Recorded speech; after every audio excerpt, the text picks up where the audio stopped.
Welcome to the deep dive. Today, we're really getting into it, focusing on, well, arguably the single highest leverage skill you need to land that top product manager role. Which is, Mastering the behavioral interview. We've looked at your sources, articles on frameworks, analyses of how different tech companies hire, practical advice on telling your story. And yeah, our mission today is to decode all of that. sounds good. We want to give you those strategic insights, those practical frameworks, so you can turn those sometimes nerve-wracking tell me about a time when the questions into really confident, compelling narratives. And that shift, that transformation from, let's say, nervous rambling to strategic storytelling, it's absolutely vital. Because these interviews, they aren't just filler. They're not fluff. Right. The core idea, and this is backed up by like decades of hiring analytics and industrial psychology, is pretty simple. Past behavior is the best predictor we have of future performance, Makes sense. especially for product managers. Interviewers aren't just checking if you know Agile or Jira. They're digging deep into soft skills, the stuff that really makes or breaks a product team. Like what specifically? We're talking negotiation skills, how you navigate, tricky internal dynamics, your ability to get everyone aligned across different teams, often without any formal authority, and ultimately, how you think critically when things get tough. Exactly. So when they ask you about some past experience, they're basically doing a retrospective on your decision-making, right? Precisely. They want to know, okay, when things went sideways, did you panic? Or did you actually have a system, a rational approach? Yeah. Did you have a process? And the secret weapon here, it isn't just having the experience. It's the structure you use to talk about it. So yeah, we're going to spend a good chunk of this deep dive unpacking those structured response frameworks. Walk. It's like STAR, the industry standard, and the more PM-focused one, SPSIL, plus some of the quicker alternatives. These tools help you take a potentially messy memory and shape it into something clear, memorable, and high impact. Okay, so let's start with the fundamental why. Why do PM interviews lean so heavily on, your past actions? Good question. It's because product management is inherently messy.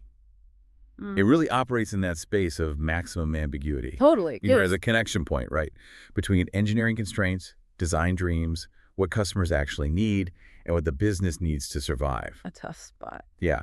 So the interviewer needs actual evidence that you can handle that chaos. They want to see how you manage complex situations when the stakes were high. Like what kind of situations? Maybe navigating conflicting user feedback that seems to point in opposite directions, or pushing back effectively against a senior leader's pet feature idea, or maybe negotiating a realistic timeline with an engineering lead who just keeps saying no. Right, the classic battles. It really is Right. a stress test for all those unwritten parts of the job description. Exactly. And the sources we looked at really emphasize that for PMs, they're not just looking for general smarts. They're targeting very specific skills needed for this role. And what's top of that list? Things like informal leadership. Yeah. Because, you often don't have direct reports, so you have to lead through influence, through conviction. Yeah, that's huge. They probe your conflict resolution skills, not just little team spats, but how you handle those big philosophical disagreements with stakeholders or even executives. Let's take stuff. Definitely. And then the obvious ones: prioritization, user obsession, being adaptable when the market shifts or the tech changes, Yeah. and that really crucial sense of ownership. Ownership, yes. That willingness to step up when something goes wrong and not, point fingers. That sense of ownership, it might be the single most important signal they're looking for. It connects directly to accountability. Right. And when you look at how the big tech companies screen for this, you see slightly different philosophies, different ways they try to assess that fit. Let's dig into that difference, especially the whole cultural alignment versus culture ad thing. Okay, so take a place like Amazon. They're famously systematic about it, right? It all revolves around their 16 leadership principles, the LPs. The LPs, yeah. Everyone interviewing there needs to know those inside out. Absolutely. Their whole process is basically designed to figure out if you can meet or raise the bar based on those specific principles. So if you're interviewing at Amazon, your stories aren't just about what you did. They need to map directly. Exactly. They have to explicitly connect to LPs, like insist on the highest standards, or bias for action, or frugality. You're using your behavioral examples to literally prove you embody those specific traits they require. It's all about alignment and executing well within their defined culture. Okay, so that's Amazon. Very structured, very principle-driven. How does that compare to, say, Google's approach? The sources mentioned a shift there. Right? Google's interesting because they've consciously moved away from that older idea of culture fit. Which could sometimes mean. Well, critics would say culture fit often ended up meaning hiring people who looked, thought, and acted like the people already there, which, can lead to groupthink, the lack of diversity and perspective. Homogeneity, yeah. Precisely. Yeah. So Google's focus now is on culture add, and that's a really important distinction. Culture add, meaning. They're actively looking for candidates who bring something new to the table. New ideas, new perspectives, and experiences, as they put it. So it's not just about fitting in, it's about bringing something extra. Exactly. Your behavioral stories shouldn't just prove you can follow the existing process. They should highlight moments where maybe your unique background or your different way of thinking or maybe a non-traditional perspective you have led to a genuinely innovative solution. Or maybe help you challenge the status quo constructively. Okay, so if I'm, say, a candidate who worked in a completely different industry before moving into product, maybe I was a teacher or worked in nonprofits. Yeah.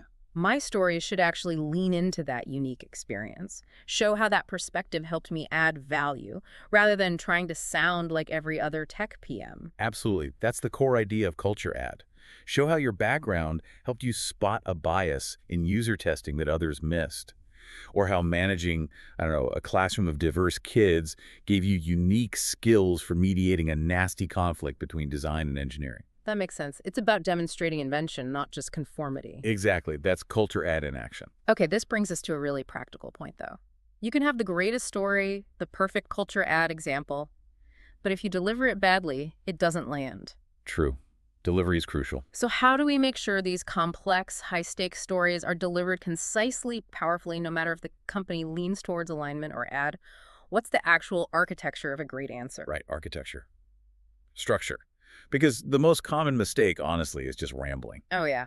Been there. We all have. Yeah. You get put on the spot, asked about some stressful thing from the past, and your brain just kind of scrambles to pull the facts together logically. Total recall failure. Exactly.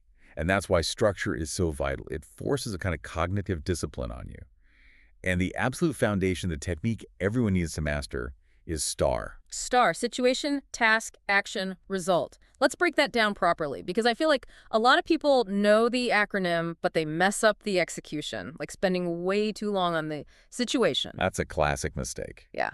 So let's go piece by piece. Mm-hmm. Situation S is setting the stage, the who, what, when, and this is key. You have to be ruthlessly brief. Think like the 15-second opening shot of a movie. Give me an example. I was the PM leading the launch of our new mobile payments feature. 2 weeks before the planned release, our main API provider unexpectedly announced they were decommissioning a critical endpoint. Boom. Yeah, 2 sentences. Context set. Done. Okay, brief. Got it. Next. Task T.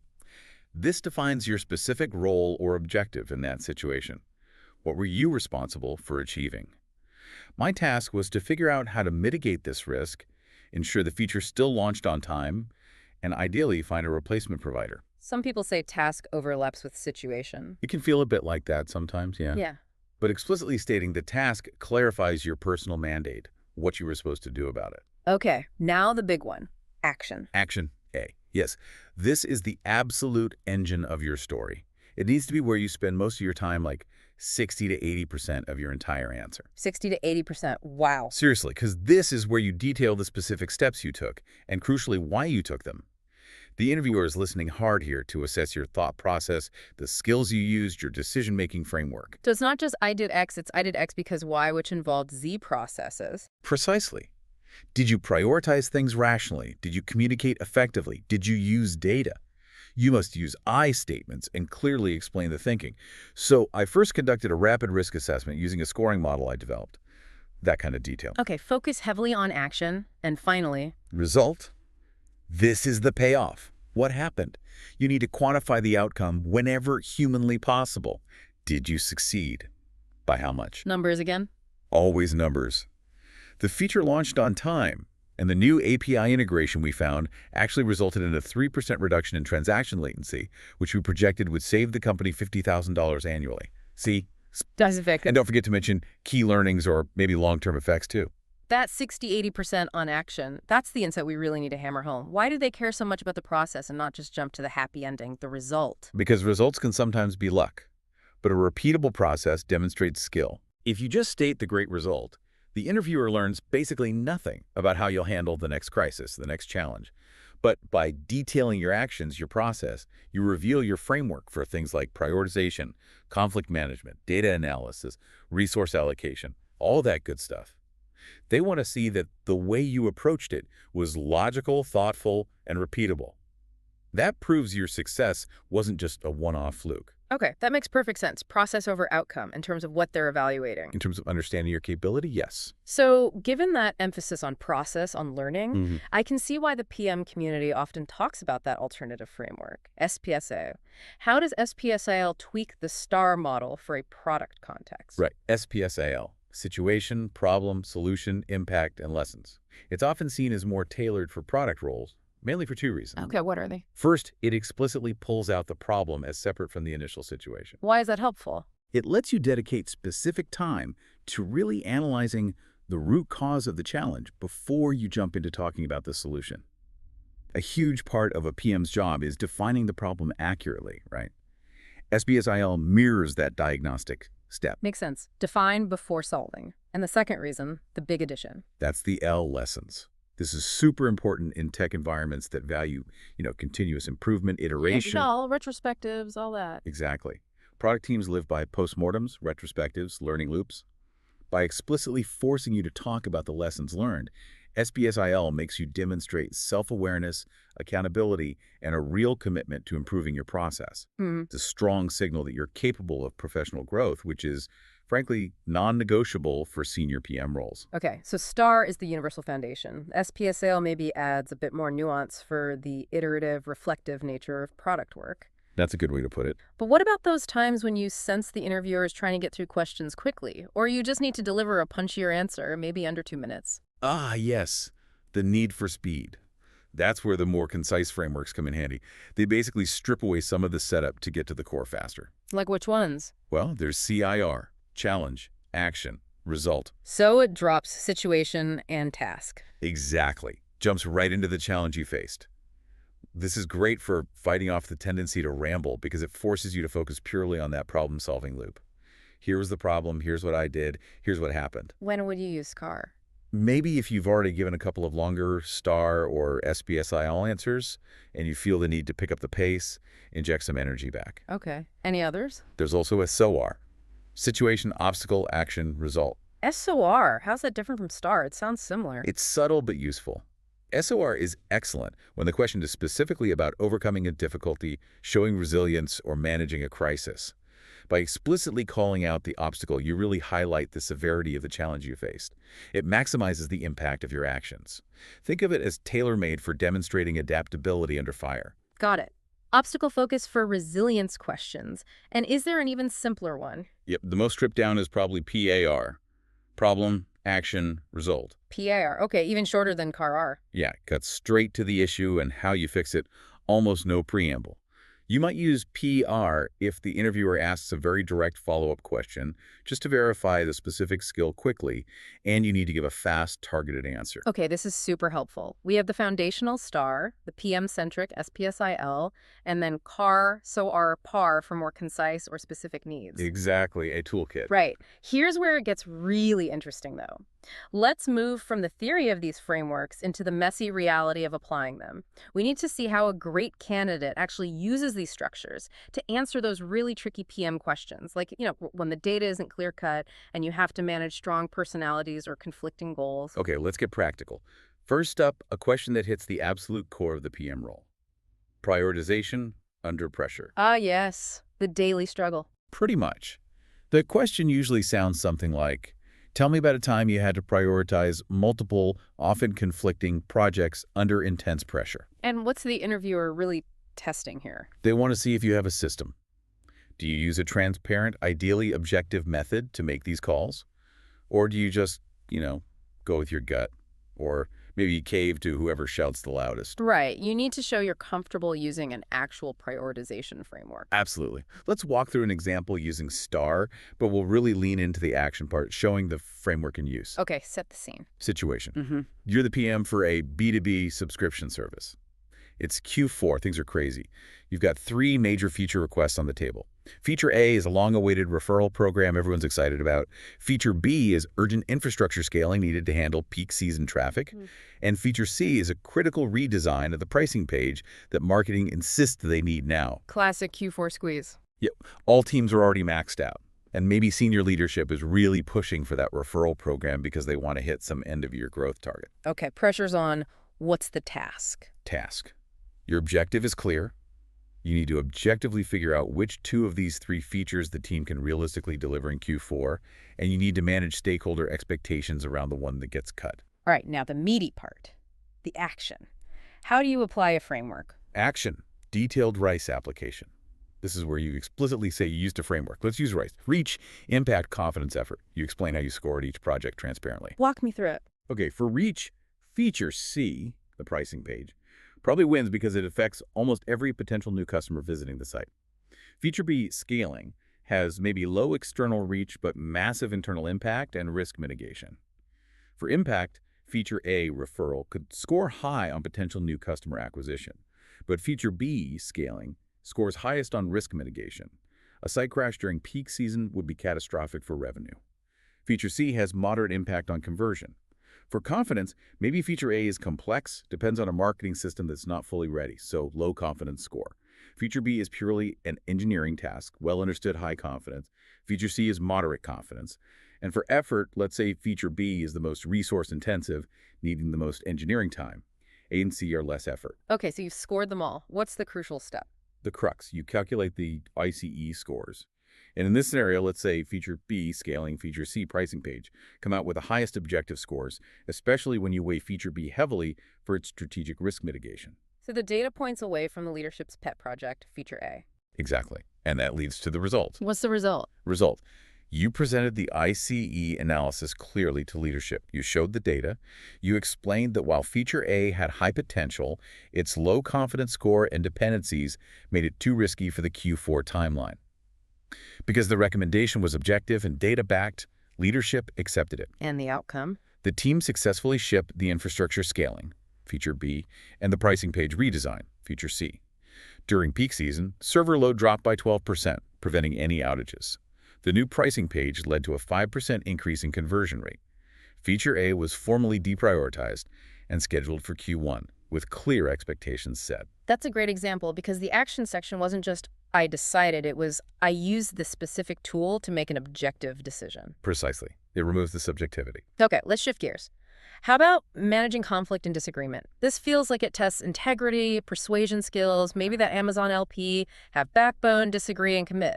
Oh, this is often the most revealing question area interviewers really want to see. Do you fold under pressure? Do you avoid conflict? Or do you stand your ground constructively, ideally using data or logic? Let's take a team disagreement first. Maybe data versus design intuition. Use SPSIL for this one. Good call. SPSIL fits well here. Situation. You're leading the revamp of a complex enterprise software dashboard. Lots of data visualization involved. Problem. The design team has spent, say, 6 weeks crafting this absolutely beautiful, highly animated, really advanced user flow. It looks amazing in demos, but it requires significant extra engineering effort, adding maybe 3 weeks to the launch schedule. Meanwhile, your earlier usability testing on low-fidelity prototypes strongly suggested users prioritize speed and clarity over fancy animations and interaction complexity. The classic dilemma, beauty versus speed. It's exactly. Solution. Okay, first step, acknowledge the design team's work and vision. Show empathy, they invested a lot creatively. However, you then calmly compile and present the usability test data, not opinions, data. Specific metrics like time on task comparisons, error rates from the prototypes, showing the simpler flow was, say, 30% faster for the core user tasks. So data as the objective third party. Right. Your proposed solution isn't just no, it's let's launch the proven, simpler, faster flow, the minimum viable flow immediately. Why? To gather real-world usage data at scale. Then let's schedule the advanced animated flow as maybe an optional feature or a V2 enhancement if the data shows users actually want or need that complexity. Phased approach based on validation. Exactly. Impact. What happened? Let's say the team agreed the data was compelling, it depersonalized the debate, the product launched on time, user satisfaction scores for speed and clarity jumped 15% right after launch. And maybe the advanced flow was built later, but it got scaled back significantly because the real-world data proved it wasn't essential for 80% of the users. Nice. And the lessons? Lessons. The key takeaway was the power of using data as a de-escalation tool. It shifted an emotional debate, my design is better, into an objective analysis focused purely on user needs and outcomes. It also reinforced the value of iterative launches. That's critical, using data to align people, not just to win an argument. That's the art. But what about conflicts where data might not be enough? Like dealing with a really powerful, maybe difficult stakeholder, someone with political clout. Ah, yes. This moves into pure stakeholder management. More art than science sometimes. Let's use the SAR framework here. Challenge, action, result, to emphasize the directness and assertiveness often needed. Okay, set the challenge. Challenge. You've got a senior VP, super influential, maybe their division brings in 40% of the company's revenue, but they're a nightmare for the product team. They constantly bypass you, go directly to engineers or designers with urgent feature demands, causing chaos with priorities, endless scope creep, and serious team burnout. Oof, been there too. What's the action? Action. This requires careful steps. First, crucial step. Align with your direct boss, maybe the director of product. Get their explicit backing for a more formal approach. You need air cover. Second, you do the hard work. Compile a detailed document, maybe 20 pages, outlining all the current project timelines, quantifying the cost and engineering hours, delayed strategic work of these constant unplanned VP requests, and proposing a clear new engagement model. So you're making the pain visible with data. Exactly. And third, the assertive part. You insist, respectfully but firmly, on becoming the single point of contact for this VP regarding product requests. You create a rigorous intake process where all requests must come through you, ideally accompanied by a basic business case justifying the value. This is proactive boundary setting. Takes guts. How does it land? The result. Result. Okay, the VP probably pushes back initially. They're used to getting their way. Right. But through consistent application of the new process, clear communication, and the backing of your director, they eventually comply. Over the next quarter, those unplanned disruptive feature requests drop by, say, 75%. The team's roadmap becomes more predictable. And importantly, you measure team morale. Maybe self-reported stress levels drop significantly, say 30%, leading to a measurable 10% increase in overall sprint velocity. You manage to protect the team and the roadmap while still, hopefully, maintaining a professional relationship with the VP. Wow. That's managing up effectively. Okay, now for the question that seems to trip up so many candidates. Handling failure and mistakes. Of the failure question. The sources were unanimous on this, saying I've never failed is basically an instant fail in the interview itself. Absolutely. Shows a total lack of self-awareness. PMs fail, products fail, features fail. It's part of the job. The question isn't if you failed, it's how you handled it. What did you learn? So what's the key? Show accountability, growth. Both. Accountability and growth mindset. And you need an example that's relevant. Ideally a strategic misstep, not just, I missed a deadline once. Let's use SBA's IL again, as the lessons part is critical here. Okay, hit me. Situation. I was leading the charge on launching a new vertical integration feature aimed at the small business market segment. We based the decision largely on really enthusiastic feedback from about 5 initial customer interviews using low-fidelity mockups. Problem, we launched. And within a month, crickets, retention was terrible, less than 5%. We quickly realized we'd made a classic PM mistake. We mistook that early anecdotal enthusiasm from a tiny, potentially biased sample for validated market demand. We skipped scaling up our testing because we were rushing. The failure represented a significant sunk cost in engineering time and also delayed another potentially higher priority feature. Painful. Okay, solution action. Solution. Action. First thing, I immediately called a cross-functional postmortem. No hiding. In that meeting, I explicitly owned the decision to shortcut the testing process to prioritize speed. My proposed solution wasn't just let's kill the feature, it was let's learn from this and formalize a new, mandatory 3-tiered testing protocol for all future major features. Lo-fi concept testing, mid-fi beta with measurable goals, and a scaled soft launch before full rollout. And maybe require explicit sign-off at each gate based on predefined success metrics. I personally took the lead on documenting this new protocol and training the other PMs on it. Taking ownership of the fix, not just the mistake. Exactly. Impact. We retired the failed feature quickly, which freed up engineering resources for that delayed priority. More importantly, the new three-tier testing protocol was adopted across the product org. The next two major feature launches that went through this stricter process showed a 50% higher early-stage retention rate compared to historical averages, because we successfully filtered out low-demand ideas earlier in the cycle. And the lessons learned. Lessons. The critical lesson was crystal clear. Robust processes exist for a reason. Never sacrifice validated learning at the altar of pure speed, especially for significant bets. The mistake taught me, and the team, the non-negotiable importance of establishing disciplined, data-driven decision gates throughout the product development lifecycle. That's a really strong failure story because the failure didn't just end there. It directly led to a tangible, positive change in company process that shows high-level ownership. That's the goal. Turn failure into systemic improvement. Okay, one more key question type. Leadership without authority. This comes up all the time, especially for more junior PMs or analysts. How does someone answer, tell me about a time you showed leadership if they've never formally managed a team? Great question. The key is to redefine leadership away from being the boss and towards influence, structure, communication, and taking initiative. So leading the process. Exactly. Let's use STAR situation. The main product manager for our flagship mobile app's onboarding experience had to take unexpected medical leave for a week. This happened during a really critical phase, right before the final QA handoff. The design, engineering, and content teams were working in silos, and several blocking issues were starting to surface, but nobody was coordinating. Chaos looming. Task.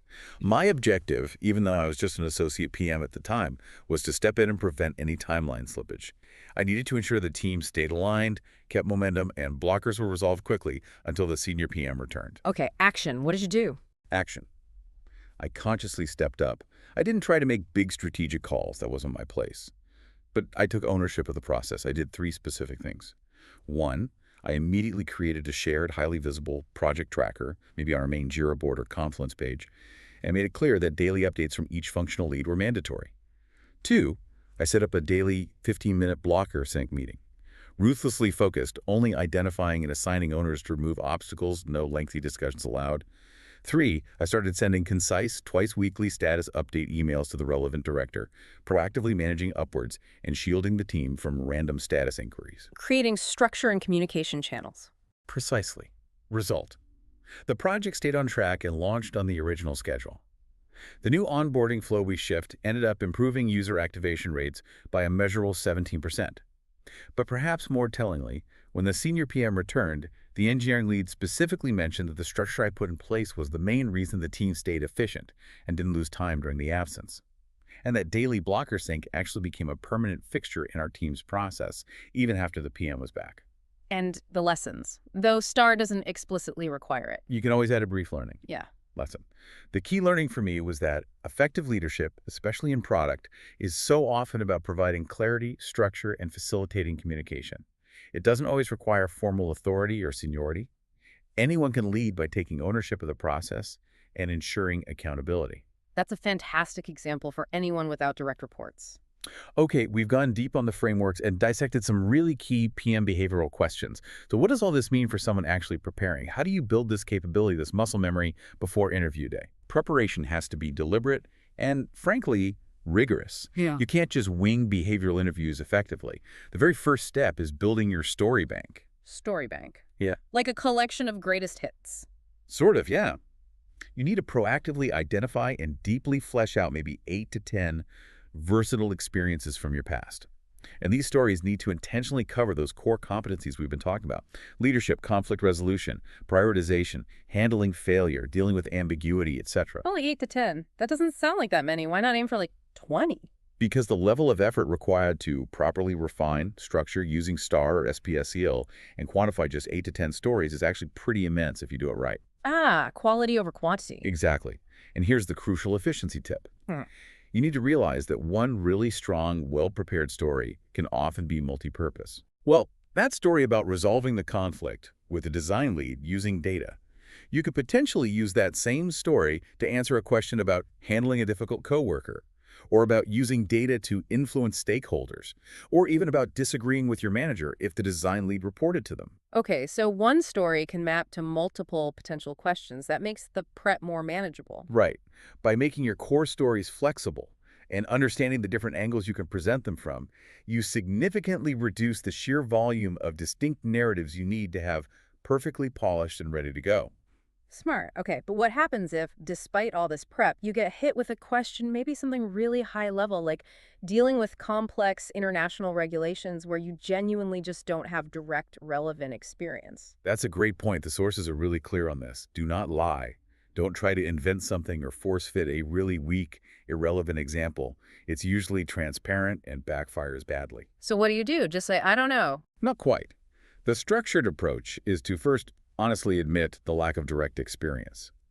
I haven't personally encountered that specific regulatory challenge in my previous roles.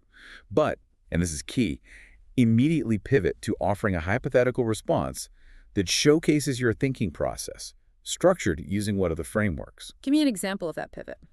You could say, however, based on my experience launching features in adjacent international markets, here's how I would approach that situation using a structured framework, maybe SBSIL, and then you walk them through it hypothetically. So you describe the process you would use. Exactly. You'd outline, how would you define the problem? Understanding the regulation. What solution steps would you take? The example, consult legal experts immediately, research competitor approaches, analyze technical feasibility of compliance. What impact would you be aiming for? Example, minimize risk, ensure compliance, find market opportunity. What potential lessons might you anticipate? Ah, I see. So even without the direct experience, you're demonstrating your structured thinking, your problem-solving methodology, your proactiveness. Precisely. It turns a potential, weakness into an impressive display of your core product sense and your ability to tackle unfamiliar challenges systematically. Okay, that's a great save technique. So you've built your story bank, you know how to handle gaps. Now, the delivery itself. How do we master the how? The pacing, the tone, getting those crucial metrics in. Delivery is where polished prep meets performance under pressure.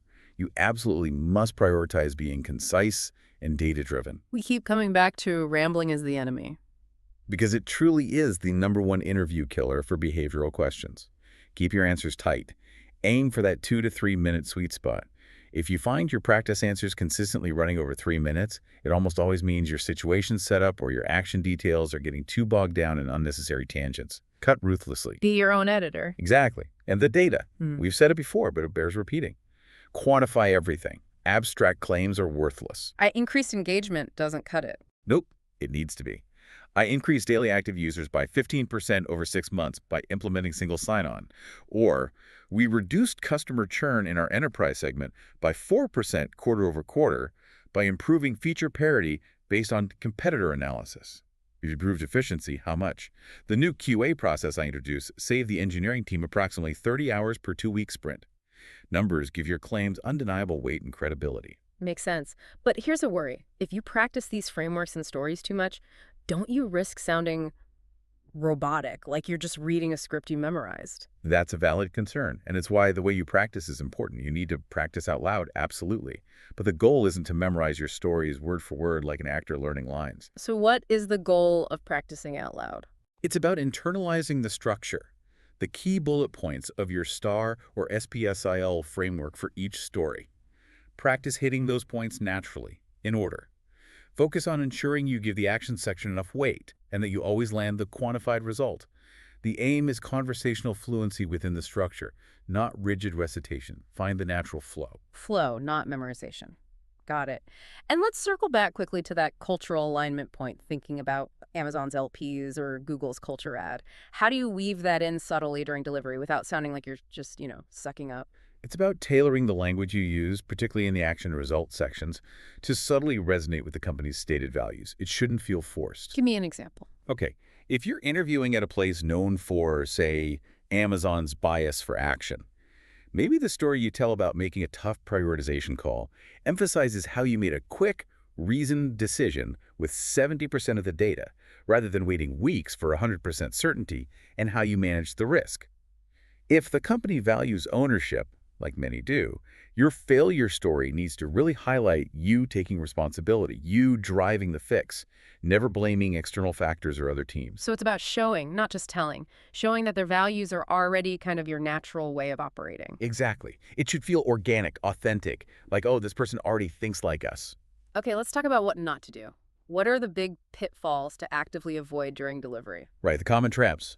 Based on the sources and experience, there are probably 4 major ones to steer clear of. Lay them on me. First, absolutely do not badmouth anyone, ever. Not your previous boss, not a difficult stakeholder, not a former company or team, even when you're telling a story about intense conflict. Which you have to do sometimes. Right. Even then, maintain professionalism. Focus on the disagreement about ideas, processes, or data, not on personal attacks. Try to show empathy, even for the person you disagreed with. Frame it as a challenging situation you navigated, not a story about how terrible someone else was. Okay, so maintain empathy, focus on the issue, not the person. What's number 2? Second, related to conflict, do not steamroll the opposition in your stories. Interviewers don't want to hear about how you just crushed someone with your brilliance or authority. They want collaboration. They want to see effective persuasion. Your conflict resolution stories should ideally demonstrate how you use data, logic, empathy, and communication to bring others around, find common ground, or reach a clear, respected, disagree and commit outcome. Win-win resolutions, or at least mutually understood ones, are much stronger than win-lose narratives. Makes sense. Avoid sounding like a bulldozer. Third pitfall. Yeah. Third, and we keep hitting this bit, it's crucial, do not focus too long on the problem or situation. Remember that 60-80% rule for action. The setup is just that setup. The real value for the interviewer is in understanding what you did, action, and what happened as a result impact. Keep the S&T or S&P parts concise. Get to the action quickly. Got it. And the last one. What about that awful moment of panic when your mind just goes totally blank mid-answer? The freeze. It happens. That's when you need an emergency escape hatch. Let's call it the 3-2-1 method. 3, 2, 1. What's that? If you get stuck, if the question throws you and you just blank, take a breath. Don't panic and ramble. Instead, force your brain back into structure by thinking quickly. What are 3 potential steps I would take? Or what are 2 key types of input I would need? Or what is the one thing I know for certain I need to do next? So like breaking it down on the fly. Exactly. Even just say out loud, okay, my initial thoughts on approaching that would be first, I'd need to analyze the user data. Second, I'd consult with engineering on feasibility. And third, I'd assess the market risk. Yeah. That prevents awkward silence, shows you're thinking structurally even under pressure, and usually jumpstarts your brain back into a more fluid response. It's a cognitive lifeline. The 3, 2, 1 method. I like that. Okay, the final piece of this preparation playbook seems to be practice. But not just practicing alone in front of a mirror. Why is mock practice, especially with experienced interviewers or coaches, considered such a high ROI activity?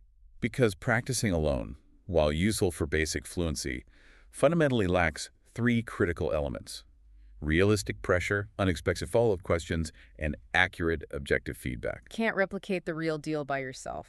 Not really. You can't surprise yourself with a tough curveball question. You don't get the adrenaline rush. And crucially, you're often a poor judge of your own performance. You might think you were concise when you actually rambled, or clear when you were vague. So mock interviews provide that external perspective. Exactly. The sources really highlight the almost astronomical return on investment for getting expert mock interview coaching, especially in competitive fields like product management. Spending, say, a few $100s on 3 or 4 targeted, high-fidelity practice sessions with someone who knows the company and role. Yeah. What's the payoff? You get immediate, actionable feedback tailored to the specific companies you're targeting. Are your stories landing? Are they quantified enough? Are you hitting the cultural notes? Are you concise? That intense practice and feedback loop dramatically increases your confidence in your actual performance when it counts. And that improved performance often translates directly into stronger interviews, better negotiation leverage, and ultimately higher job offers, potentially adding tens of thousands to your compensation. So the upfront cost pays for itself many times over. Easily, often with just the first year's salary bump. It's not just practice, it's a strategic investment in maximizing your career outcome. So, if we synthesize everything we've dug into today, these structured frameworks, STAR, SPSIL, they aren't just some corporate jargon or tricks to memorize. They are fundamental tools for clear, compelling communication, especially in these high-stakes interview situations. They force the discipline needed to showcase your critical thinking, your process, your impact. But they need substance behind them. Absolutely. Yeah. They have to be grounded in your authentic experiences, backed up by specific quantified data whenever possible, and delivered with genuine ownership and self-awareness. Remember, they're analyzing your past behavior to predict your future value. Your job is to use these frameworks to prove that value is significant, repeatable, and aligned with what they need. Okay, so wrapping up our deep dive, the key takeaways for you, the listener, really seem to be threefold. First, build that high-leverage story bank. Get those core 8-10 stories polished, flexible, and ready to deploy using the right framework. Absolutely critical first step. Second, rigorously quantify your results. Forget vague claims. Data, metrics, numbers. That's the objective proof that makes your impact undeniable and credible. Non-negotiable. And third, maybe most importantly, remember that the behavioral interview isn't just a test of what you did in the past. It's an evaluation of how you think, how you operate, whether you possess that essential process ownership, structured thinking, and leadership potential needed to navigate the inherent ambiguity of the product manager role. Well said. It's the how and the why behind the what. Exactly. So here's a final provocative thought for you to chew on as we close out. We talked about how the best PM candidates use data not just to defend their decisions, but to proactively align their teams around a shared understanding of reality. Data as an alignment tool. Right. So if managing conflict and making trade-offs in product is often just about making the underlying math visible, clearly showing the cost of technical debt versus the potential benefit of launching faster, or the resource impact of one feature versus another, here's a question for you. What numerical reality, what implicit trade-off are you perhaps avoiding making explicit in your own work right now? Are you truly making the math visible for your team today? That's a challenging question. Something to think about. We'll see you next time on The Deep Dive.